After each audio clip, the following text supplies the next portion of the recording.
Oatmeal Cookies and Prayers. Clara's Story by Rebecca Ruth.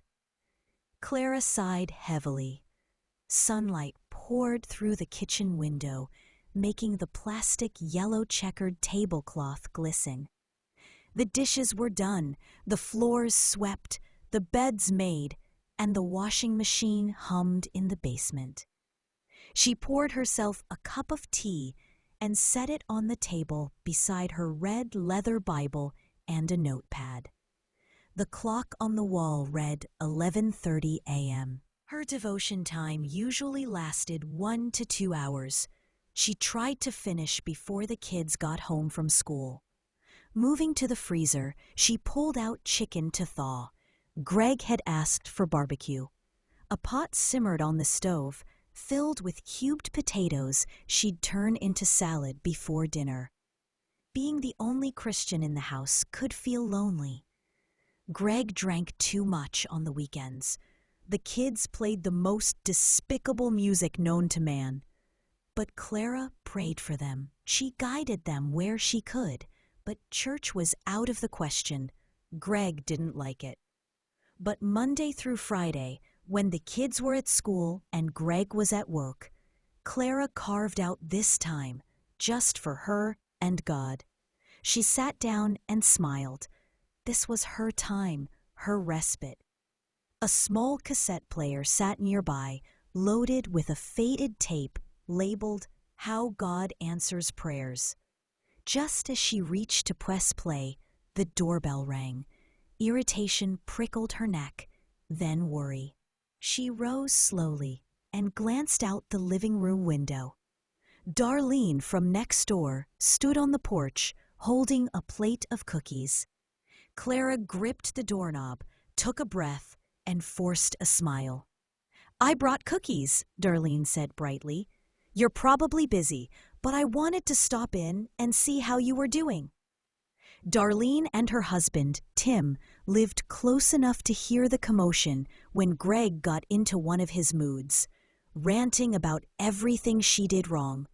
Cooking, cleaning, just life. "I'm fine," Clara said, trying not to sound cold. Darlene shifted, glancing at the plate of cookies with raised brows. Clara sighed, unable to help it, then smiled. She stepped back and opened the door wider. "Come in," she said. They walked to the kitchen. Darlene placed the plate on the table and slid into a chair, sitting beside the devotional setup Clara had prepared. "Oh, I'm interrupting," Darlene said, noticing the cassette, the open Bible. A soft blush touched her cheeks. "What are you studying? I love the book of John." "You read the Bible?" Clara asked, surprised. She eased into her own chair, more relaxed now. "I do," Darlene replied. "Tim's a deacon at our church." "A deacon?" Clara tilted her head. "Sort of like an elder," Darlene said. "He helps run church business, sometimes preaches if the pastor's away."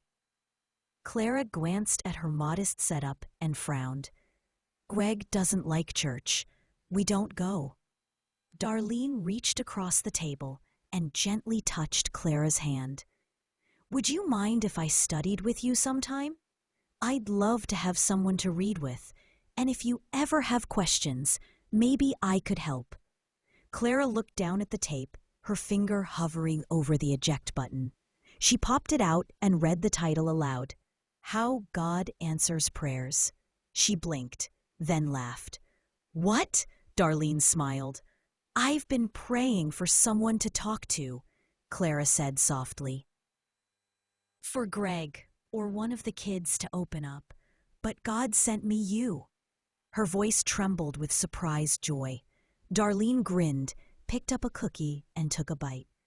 God works in mysterious ways. From that day on, Monday through Friday, Clara and Darlene met to study, pray, and talk about Jesus. Though Clara still couldn't attend church, Greg wouldn't allow it, her faith was no longer silent. Her prayers hadn't changed her circumstances yet, but they had drawn an answer to her doorstep. God had not forgotten her. Clara rose from her chair and smiled. "Can I get you a cup of tea?" she asked. Sometimes God answers in a whisper, not with thunder or miracles, but with a simple knock on the door. Matthew 18:20. For where 2 or 3 have gathered together in my name, I am there in their midst.